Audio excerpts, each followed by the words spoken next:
ಕುರುಶ್ವ ಜಾಮಾತರಂ ಏನಂ ಆಶು ಅಂತ ಹೇಳಿದರೆ, ಆಗ ವಿಶ್ವಾಮಿತ್ರರು ಹೇಳ್ತಾರೆ, ನನ್ನದೊಂದು ಪ್ರತಿಜ್ಞೆ ಇದೆ, ಅದನ್ನು ಪೂರಣೆ ಮಾಡಬೇಕು ಅಂತ. ನಿಜವಾಗಿ ದೇವರ ಮುಂದೆ ಪ್ರತಿಜ್ಞೆ ಅಂಥದ್ದು ಇಲ್ಲ, ಆದರೆ ಆ ಪ್ರತಿಜ್ಞೆಯನ್ನು ಪೂರಣೆ ಮಾಡುವಂಥ ಜನಕರಾಜ ಹೇಳ್ತಾನೆ.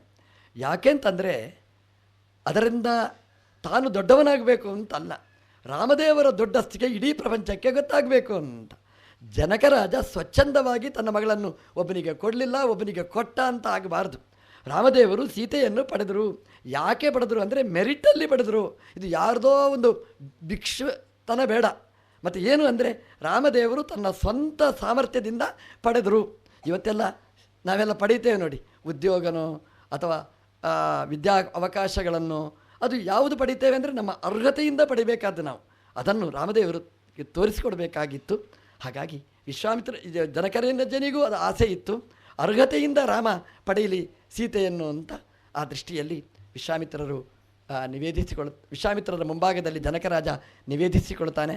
ಆಗ ರಾಮದೇವರು ಹೇಳ್ತಾರೆ, ಆ ಪೆಟ್ಟಿಗೆ ಎಲ್ಲಿದೆ ಅಂತ ಕುತೂಹಲ ಅವರಿಗೆ. ಅಷ್ಟಾಗುವಾಗ ಬ್ರಹ್ಮೋತ್ಸವ ಬಂತು. ಅಲ್ಲಿ ಆ ಪೆಟ್ಟಿಗೆಯನ್ನು ಎಳ್ಕೊಂಡು ಬಂದರು.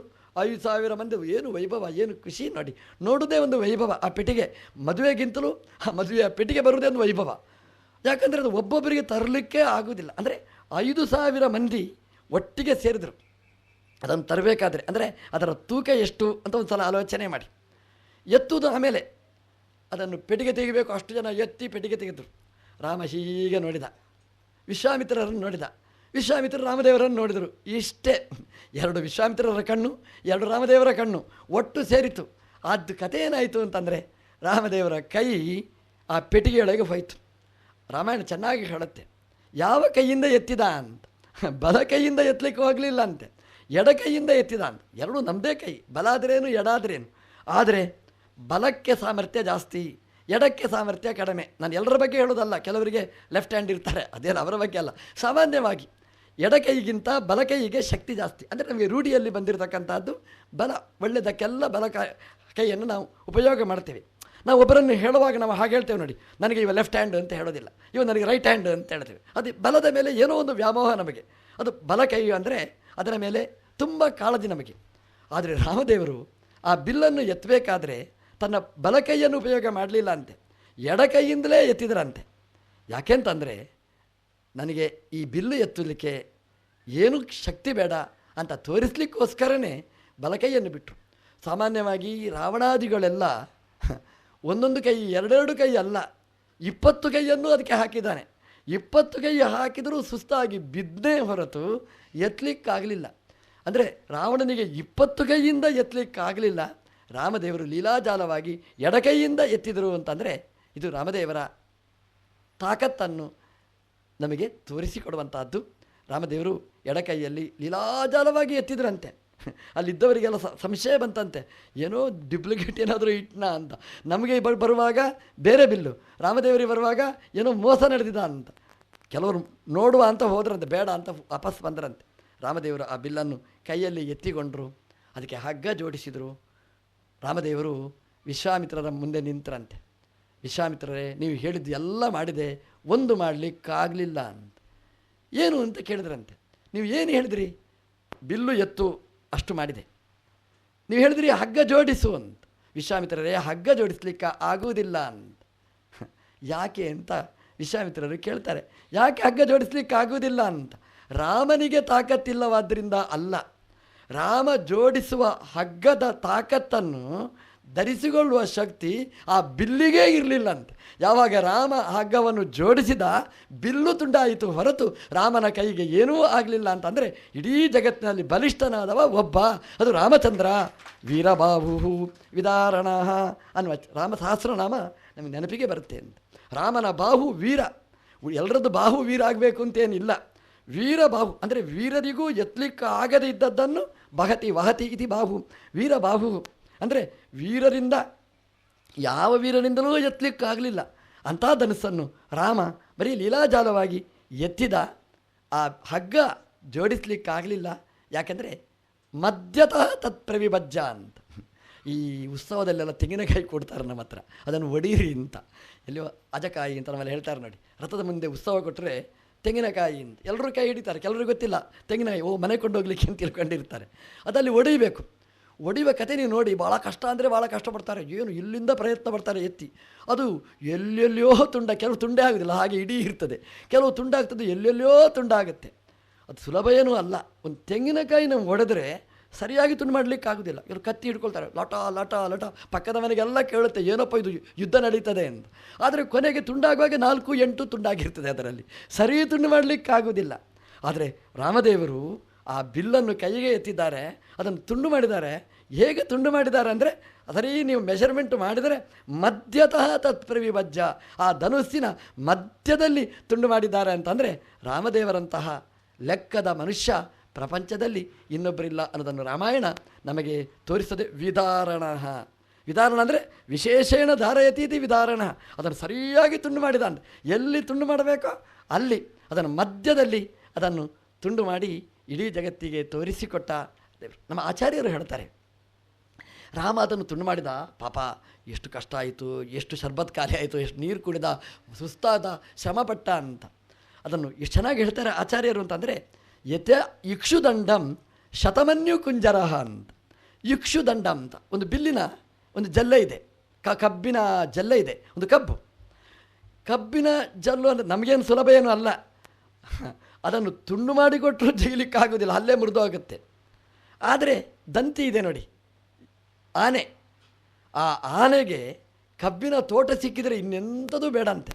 ಅದರ ಆ ಕಾಡಿನೊಳಗೆ ಪ್ರವೇಶ ಮಾಡುತ್ತೆ. ನಿಮಗೆ ಕತ್ತಿ ಚೂರಿ ಬಂದರೂ ತುಂಡು ಮಾಡಲಿಕ್ಕೆ ಆಗೋದಿಲ್ಲ. ಅದು ಸೊಂಡಿಲಲ್ಲಿ ತುಂಡು ಮಾಡ್ತದೆ, ಹಲ್ಲಲ್ಲಿ ಜಗ ಜಗ ಜಗ ಅಂತ ತಿಂತದೆ, ಕಬ್ಬಿನ ರಸವನ್ನು ಅದು ಹೀರ್ತದೆ ಲೀಲಾಜಲ ಅನಾಯಾಸವಾಗಿ. ನಮ್ಮ ಆಚಾರ್ಯರು ಹೇಳ್ತಾರೆ, ಈ ಆನೆಗಳಲ್ಲ, ಶತಮನ್ಯು ಕುಂಜರಹ ಅಂತ. ಈ ಆನೆಗಾದರೂ ಸ್ವಲ್ಪ ಪ್ರಯತ್ನ ಪಡಬೇಕು ಕಬ್ಬಿನ ಕೋಲನ್ನು ತುಂಡು ಮಾಡಬೇಕಾದ್ರೆ. ಶತಮನ್ಯು ಕುಂಜರಹ ಅಂತ. ಇಂದ್ರನ ಆನೆ ಅಂದರೆ ಐರಾವತ, ಆಕಾಶದಲ್ಲೇ ಹಾರುವ ಆನೆ. ಐರಾವತ ಅಂದರೆ ಬಸ್ ಅಲ್ಲ, ಮತ್ತೆ ಮೇಲೆ ಆಕಾಶದಲ್ಲಿ ಹಾರತಕ್ಕಂತಹದ್ದು ಐರಾವತ ಅಂತ. ಆ ಆನೆಗೆ ನಮ್ಮ ಊರಿನ ದುರ್ಬಲವಾದ ಒಂದು ಕಬ್ಬಿನ ತುಂಡು ಸಿಕ್ಕಿದರೆ ಏನಾಗುವುದಿಲ್ಲ ಅದರ ಕತೆ. ಹೇಗೆ ದೇವೇಂದ್ರನ ಐರಾವತದ ಸೊಂಡಿಲಿಗೆ ಸಿಕ್ಕಿದ ಒಂದು ನಮ್ಮ ಊರಿನ ಕಬ್ಬಿನ ಜಲ್ಲೆ ಹೇಗೋ ಹಾಗೆ ರಾಮನ ಕೈಯಲ್ಲಿ ಜನಕರಾಜನ ಶಿವಧನುಸ್ಸಿನ ಸ್ಥಿತಿ ಹಾಗಾಯಿತು ಅಂತ ನಮ್ಮ ಆಚಾರ್ಯರು ಅದನ್ನು ಸುಂದರವಾಗಿ ವಿಶ್ಲೇಷಣೆ ಮಾಡಿದ್ದಾರೆ. ಶತಮನ್ಯು ಕುಂಜರಹ ಅಂತ ಅಂದರೆ ಆನೆ ಬಲ ಕಬ್ಬಿನ ಜಲ್ಲೆಯ ಮೇಲೆ ಹೇಗೆ, ಹಾಗೆ ಶಿವಧನುಸ್ಸಿನ ಮೇಲೆ ರಾಮನ ಬಲ ಅಂತ ನಾವು ಚಿಂತನೆ ಮಾಡಬೇಕಾದ್ದು.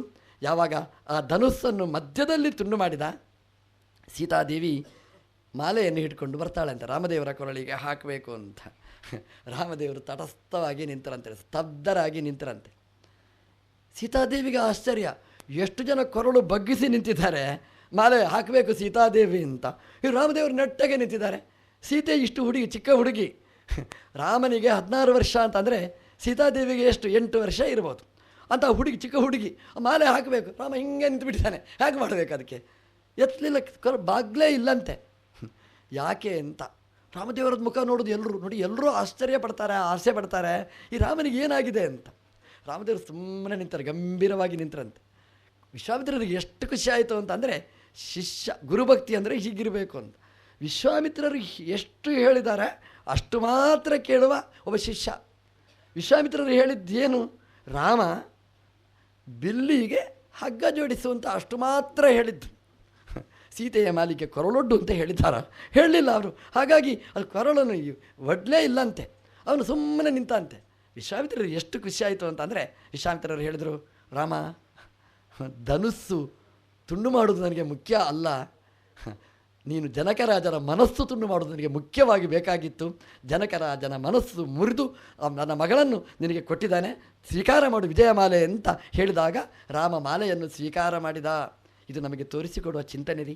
ಏನು ಅಂದರೆ, ಗುರುವಿನ ಬೆನ್ನ ಹಿಂದೆ ಹೊರಟ ಶಿಷ್ಯ ಹೇಗಿರಬೇಕು ಅನ್ನೋದನ್ನು ಇದು ನಮಗೆ ತೋರಿಸಿಕೊಡ್ತದೆ ಅಂತ.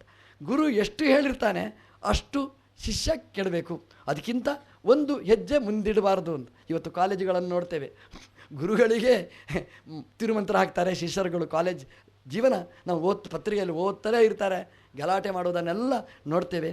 ಅದು ರಾಮಾಯಣ ನಮಗೆ ತೋರಿಸಿಕೊಡ್ತದೆ. ನಾವು ಕಲಿತ ವಿದ್ಯೆ ಅದು ಫಲಿಸಬೇಕಾಗಿದ್ದರೆ ಗುರುವನ್ನು ನಾವು ಉಪಸತ್ತಿ ಮಾಡಬೇಕು. ಬರೀ ಅಕ್ಷರಗ್ರಹಣ ಮಾತ್ರ ಅಲ್ಲ, ಅದು ಫಲಿತ ಆಗಬೇಕಾದ್ರೆ, ಜೀವನದಲ್ಲಿ ಇಡೀ ಫಲ ಕೊಡಬೇಕಾಗಿದ್ದರೆ ಅವನನ್ನು ಉಪಸತ್ತಿ ಮಾಡಬೇಕು ಅನ್ನೋದನ್ನು ತೋರಿಸಿಕೊಡ್ತದೆ. ಅಧ್ಯಾತ್ಮ ವಿದ್ಯೆ ನಮಗೆ ಫಲಿಸಬೇಕಾದ್ರೆ ಗುರು ರಾಮದೇವರಿಗೆ ಗುರು ಅಲ್ಲ ವಿಶ್ವಾಮಿತ್ರ, ಆದರೆ ಇಡೀ ಜಗತ್ತಿಗೆ ಭಗವಂತ ಮಾಡಿದ ಮಾರ್ಗದರ್ಶನ. ದೇವರು ವೇಷ ಹಾಕಿದರೆ ಸರಿಯಾದ ವೇಷ ಹಾಕ್ತಾನ್ರಿ, ಇಲ್ಲದ್ರೆ ಅರ್ಧಂಬರ್ಧ ವೇಷ ಹಾಕುವುದಿಲ್ಲ ಅಂತ. ನೀವು ಬ್ರಾಹ್ಮಣರ ವೇಷ ಹಾಕಿದರೆ ಸುತ್ತು ಕಟ್ಟಿ ಊಟ ಮಾಡಿ, ಅರ್ಧಂಬರ್ಧ ಮಾಡಬೇಡಿ ಅಂತ. ರಾಮದೇವರು ಹಾಕಿದ ವೇಷ ಎಷ್ಟು ಚೆನ್ನಾಗಿತ್ತು ಅಂತಂದರೆ, ಶಿಷ್ಯನ ವೇಷ ಹಾಕಿದ್ದ, ಸರಿಯಾದ ಶಿಷ್ಯತ್ವವನ್ನು ತೋರಿಸಿಕೊಟ್ಟ ಅಂತ. ಅರ್ಧಂಬರ್ಧ ಶಿಷ್ಯ ಅವನು ಆಗಲಿಲ್ಲ ಅಂತ ವಿಶ್ವಾಮಿತ್ರರು ಹೇಳಿದರು. ಅದಕ್ಕೆ ರಾಮದೇವರು ಸೀತಾದೇವಿಯ ವಿಜಯಮಾಲೆಯನ್ನು ಭಗವಂತ ಸ್ವೀಕಾರ ಮಾಡಿದ. ಸೀತಾದೇವಿ ಪಕ್ಕದಲ್ಲಿ ಬಂದು ನಿಲ್ತಾಳಂತೆ. ನಮ್ಮ ಆಚಾರ್ಯರು ಹೇಳ್ತಾರೆ, ಎಂಥ ವೈಭವ ಅಂತ. ಸಾಮಾನ್ಯವಾಗಿ ಒಂದು ವೈಭವ ಅಂತ ನೋಡ್ತೇವೆ ನಮ್ಮ ಮನೆಯಲ್ಲಿ, ಭಾರೀ ವೈಭವ ರೀ ಅಂತ. ಏನು ವೈಭವ ಅಂತಂದರೆ, ಜಾಗನೇ ಇಲ್ಲ ಇಲ್ಲಿ ಅಂತ, ಕಾರ್ ಪಾರ್ಕಿಂಗಿಗೆ ಜಾಗ ಇಲ್ಲ ಅಂತ. ನಮ್ಮ ಆಚಾರ್ಯರು ಹೇಳ್ತಾರೆ, ವಿಮಾನಾವಲಿಭಿ ನಭಸ್ಥಳಂ ಸಂಕೀರ್ಣಂ ಅಂತ ಹೇಳ್ತಾರೆ. ರಾಮದೇವರ ವಿವಾಹದ ವೈಭವ ಏನು ಅಂತಂದರೆ, ಕಾರ್ ಪಾರ್ಕಿಂಗಿಗೆ ಜಾಗ ಇಲ್ಲ ಅಂತ ಅಲ್ಲ, ಆಕಾಶದಲ್ಲಿ ವಿಮಾನ ಪಾರ್ಕಿಂಗಿಗೆ ಜಾಗ ಇರಲಿಲ್ಲ ಅಂತ. ರಾಮನ ವೈಭವ ಅಂದರೆ ಅಷ್ಟಿತ್ತು ಅಂತ. ಯಾವ ಮದುವೆಗೆ ಉಂಟ್ರಿ ವಿಮಾನ ಪಾರ್ಕಿಂಗಿಗೆ ಜಾಗ ಇಲ್ಲ ಅಂತ? ರಾಮದೇವರ ವಿವಾಹ ಅಂದರೆ ಹಾಗೆ. ಯಾಕೆ ವಿಮಾನದಲ್ಲಿ ಬರುವವರು ದೇವತೆಗಳು ಬಂದಿದ್ದಾರಂತೆ. ರಾಮದೇವರ ವಿವಾಹ, ನಮ್ಮ ಅಪ್ಪನ ವಿವಾಹ ನೋಡಬೇಕು, ನಮ್ಮ ಅಮ್ಮನ ಮದುವೆ ನೋಡಬೇಕು ಅಂತ. ಈ ಮಕ್ಕಳಿಗೆ ಅಪ್ಪನ ವಿವಾಹ ನೋಡಬೇಕು ಅಂತ ಏನು ಮಾಡೋದು ಅಂತ ನೋಡಲಿಕ್ಕೆ ಆಗುತ್ತಾ? ಅಪ್ಪನಿಗೆ ಮದುವೆ ಮಾಡಲಿಕ್ಕೆ, ಅಪ್ಪನೇ ಮಗನ ಮದುವೆ ಮಾಡೋದು. ಮಕ್ಕಳು ಅಪ್ಪನ ವಿವಾಹ ನೋಡಬೇಕು. ಅದಕ್ಕೇನು ಮಾಡ್ತಾರೆ ಮಕ್ಕಳು? ಭಾರೀ ಆಲೋಚನೆ ಮಾಡ್ತಾರೆ. ಇವತ್ತಿನ ಮಕ್ಕಳು ಭಾರಿ ಬುದ್ಧಿವಂತರು ನೋಡಿ. ಅದಕ್ಕೇನು ಮಾಡ್ತಾರೆ? ಅಪ್ಪನ ವಿವಾಹ ನೋಡಬೇಕಾದ್ರೆ ಅಪ್ಪನಿಗೆ ಒಂದು 60ನೇ ಶಾಂತಿ ಮಾಡಿಬಿಟ್ರೆ, ಅಪ್ಪ ಅಮ್ಮನ ಕೊರಳಿಗೆ, ಅಪ್ಪನ ಕೊರಳಿಗೆ ಮಾಲೆ ಹಾಕಿದರೆ ಅಪ್ಪ ಅಮ್ಮನ ಮದುವೆ ನೋಡಲಿಕ್ಕೆ ಆಗುತ್ತೆ ಅಂತ. ದೇವತೆಗಳೆಲ್ಲ ಆಕಾಶದಲ್ಲಿ ಸೇರಿದ್ರಂತೆ. ಯಾಕೆ ಅಂತಂದರೆ, ನಮ್ಮ ದೇವರದ್ದು, ನಮ್ಮ ತಾಯಿಯ ವಿವಾಹ, ಜಗನ್ಮಾತೆಯ ವಿವಾಹ ನೋಡಬೇಕು ಅಂತ ಆಕಾಶದಲ್ಲಿ ತುಂಬಿಕೊಂಡಿದ್ದಾರೆ ಅಂತ. ಇದು ರಾಮಾಯಣ ಕೊಟ್ಟ ಸಂದೇಶ. ನಮ್ಮ ವಿವಾಹದಲ್ಲಿ ಯಾರು ಭಾಗವಹಿಸಬೇಕು, ಯಾರು ಒಳ್ಳೆಯದನ್ನು ಹರಸ್ತಾರೆ, ಆಶಿಸ್ತಾರೆ ಅಂಥವರನ್ನು ಕರೆಸಿ. ನಾವು ಯಾರ್ಯಾರಿಗೋ ಕರೆಸ್ತೇವೆ. ನಾವು ಭಾನುವಾರ ಅಂತ ಹುಡುಕೋದು, ಅದು ಭರಣಿಕೃತಿಗಾದರೂ ಪರವಾಗಿಲ್ಲ, ದಕ್ಷಿಣಾಯನ ಆದರೂ ಪರವಾಗಿಲ್ಲ, ಮೌಢ್ಯ ಇದ್ದರೂ ಪರವಾಗಿಲ್ಲ. ನಾವು ಅದು ಭಾನುವಾರ 10 ಗಂಟೆಗೆ ಮುಹೂರ್ತ, ಅದು ಬಟ್ರೆ ನೀವು ಭಾನುವಾರ 10 ಗಂಟೆಗೆ ಒಂದು ಮುಹೂರ್ತ ಕೊಡಿ ಆಯ್ತಲ್ರೆ, ಭಾನುವಾರ 10 ಗಂಟೆಗೆ ಮುಹೂರ್ತ ಕೊಡಿ ಅಂತ. ಆಯ್ತು, ನಿನಗೆ ಆಗ್ತಿದ್ರೆ ಮಾಡಿಕೋ ಅಂತ ಹೇಳ್ತಾರೆ. ನಮಗೆ ಏನು ಅಂದರೆ ಯಾಕೆ ಅಂತ ನೀವು ಕೇಳಿ. ಒಂದೇ ಕಾರಣ, ನಮಗೆ ಎಲ್ಲ ಬರಬೇಕು. ಯಾರು ಹೇಳಿದ್ದು? ಮದುವೆಗೆ ಎಲ್ಲರೂ ಬರಬೇಕು ನಿಮ್ಗೆ ಯಾರು ಹೇಳಿದ್ದು? ಊಟಕ್ಕೆ ಬರಲಿ, ಮದುವೆಗೆ ಬರಬೇಕು ಅಂತ ಯಾರು ಹೇಳಿದ್ದು? ಯಾರು ಬರಬೇಕು ಗೊತ್ತಾ? ವಧೂವರರನ್ನು ಆಶೀರ್ವಾದ ಮಾಡುವವರು ಬರಬೇಕು. ನಮ್ಮಲ್ಲಿ ಬರ್ತಾರೆ ಆಶೀರ್ವಾದ ಮಾಡಲಿಕ್ಕೆ. ಎಂಥವರು ಅಂತಂದರೆ, ಗಂಡನನ್ನು ಕಳ್ಕೊಂಡವರೇ, ಗಂಡನ ಜಗಳ ಮಾಡಿದವರೇ ಬರೋದು, ಬಂದು ಅಕ್ಷತೆ ಹಾಕೋದು. ಏನು ಅಕ್ಷತೆ ಹಾಕ್ತಾರೆ? ನನ್ನ ಹಾಗೆ ಅಮ್ಮ ನೀನೂ ಆಗು ಅಂತ ಆಶೀರ್ವಾದ ಮಾಡಲಿಕ್ಕೆ ಬರೋದು. ಅಂಥವರನ್ನೆಲ್ಲ ನಾವು ಕರಿಬೇಕಾ? ಆಶೀರ್ವಾದ ಬೇಕಾ ನಮಗೆ? ಯಾರು ಬೇಕು? ಒಳ್ಳೆಯ ಸಾಧನೆ ಮಾಡಿದ, ಸಿದ್ಧಿ ಪಡೆದ ಸಾಧಕರನ್ನು ನಾವು ಕರೆಸಬೇಕು. ಅವರು ಒಳ್ಳೆಯ ಪ್ರಾರ್ಥನೆ ಮಾಡಬೇಕು. ಹಿರಿಯರೆಲ್ಲ ಬರಬೇಕು. ಈ ಗಲಾಟೆ ನೋಡಿದ್ರೆ ಹಿರಿಯರು ಓಡಿ ಹೋಗಿಬಿಡ್ತಾರೆ, ಬರುವುದೇ ಇಲ್ಲ. ಹಾಗಾಗಿ ಮದುವೆಗೆ ಒಂದು ದಿವಸ ಪ್ರತ್ಯೇಕವಾಗಿ ಒಳ್ಳೆಯ ಮುಹೂರ್ತ ನೋಡಿ ನೀವು ಪ್ರತ್ಯೇಕವಾಗಿ ಮಾಡಿ, ಗುಟ್ಟಲ್ಲಿ ಅಂತ ಅಲ್ಲ. ಅದು ಯಾರು ಬೇಕೋ, ಯಾರು ಒಳ್ಳೆಯ ಸಿದ್ಧಿ ಉಳ್ಳವರು, ಒಳ್ಳೆಯ ಪ್ರಾರ್ಥನೆ ಮಾಡುವವರು, ಒಳ್ಳೆಯ ಮನಸ್ಸಿರುವವರು ಅವರು ಬರಬೇಕು. ಅಯ್ಯೋ ಈ ಹುಡುಗಿ ಮದುವೆ ಆಯ್ತಲ್ಲ ಅಂತ ಕೈ ತಿಕ್ಕುವವರು ಬಂದರೆ ಉಪಯೋಗ ಇಲ್ಲರಿ. ಅವ್ರ ಹೊಟ್ಟೆಯಿಂದ ಏನೋ ಕೆಟ್ಟದ ಆಲೋಚನೆ ಮಾಡಿ ಕೈ ಮುರಿದು ಹೋಗುವವರು ನಮಗೆ ಬೇಡ.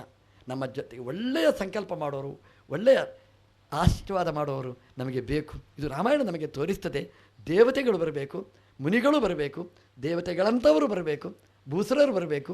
ಆ ಕಲ್ಯಾಣಕ್ಕೆ ಅವರದೆಲ್ಲ ಆಶೀರ್ವಾದಗಳು ಇರಬೇಕು ಅನ್ನೋದನ್ನು ಈ ರಾಮಾಯಣದ ಕತೆ ತೋರಿಸ್ತದೆ. ಯಾಕೆಂತಂದರೆ ಮದುವೆ ಅಂತ ಮಾಡ್ತೇವೆ.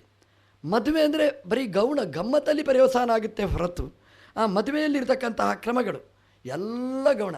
ಯಾಕೆ ನೀವು ನಾಚಿಕೆ ಆಗುತ್ತೆ? ಅವರೆಲ್ಲ ಬಂದಿರ್ತಾರೆ, ಅವರೆದುರು ಮಂತ್ರ ಹೇಳೋದು ಹೇಗೆ? ಅವರೆದುರು ಪುರಿತರು ಹೇಳಿದ್ದನ್ನು ಕೇಳೋದು ಹೇಗೆ? ನಾಚಿಕೆ ಆಗಿಬಿಡುತ್ತೆ, ಹೇಳಲಿಕ್ಕಾಗುವುದಿಲ್ಲ. ಹಾಗಾಗಿ ನಮ್ಮ ಸ್ವಂತ ಅನುಸಂಧಾನಕ್ಕೆ ತೊಂದರೆ ಆಗುವುದಾದರೆ ಅಂಥದ್ದು ಕಾರ್ಯಕ್ರಮ ನನಗೆ ಬೇಕಾ ಅಂತ ನೀವು ಏಕಾಂತದಲ್ಲಿ ಮಾಡಿ, ಮನೆಯಲ್ಲೇ ಮಾಡಿ. ಕಲ್ಯಾಣ ಮಂಟಪಕ್ಕೆ ಹೋಗಬೇಕಾಗಿಲ್ಲ, ಮನೆಯೇ ಕಲ್ಯಾಣ ಮಂಟಪ. ನಿಜವಾದ ಕಲ್ಯಾಣ ಆಗೋದು ಮನೆಯಲ್ಲೇ. ಅಂಥ ಜಾಗದಲ್ಲಿ ಕೂತು 4 ಜನ ಒಳ್ಳೆಯವರು, ಒಳ್ಳೆಯ ಸಮಾನತೆ ಇರುವವರು ಒಟ್ಟು ಸೇರಿ ಮಾಡಿ ಅನ್ನುವ ಚಿಂತನೆ ನಮ್ಮ ಇತಿಹಾಸ ಪುರಾಣಗಳು ನಮಗೆ ನೀಡಿದೆ. ರಾಮದೇವರ ಕಲ್ಯಾಣಕ್ಕೆ ಎಲ್ಲ ದೇವತೆಗಳು ಅಲ್ಲಿ ಬಂದಿದ್ದಾರೆ. ಜನಕರಾಜ ವಿಶ್ವಾಮಿತ್ರರ ಸಲಹೆ ಮೇಲೆಗೆ ಅಯೋಧ್ಯೆಗೆ ಹೇಳಿ ಕಳಿಸಿದ್ದಾನೆ ಅಂತ. ಇದೊಂದು ಕ್ರಮ ನೋಡಿ. ಇವತ್ತಿನ ಹಾಗೆ ಅವತ್ತು ಯಾವ ತಂತ್ರ ಇತ್ತು ಅಂತ ಗೊತ್ತಿಲ್ಲ. ಅವತ್ತಿನ ತಂತ್ರಗಳು ಬೇರೆಯೇ.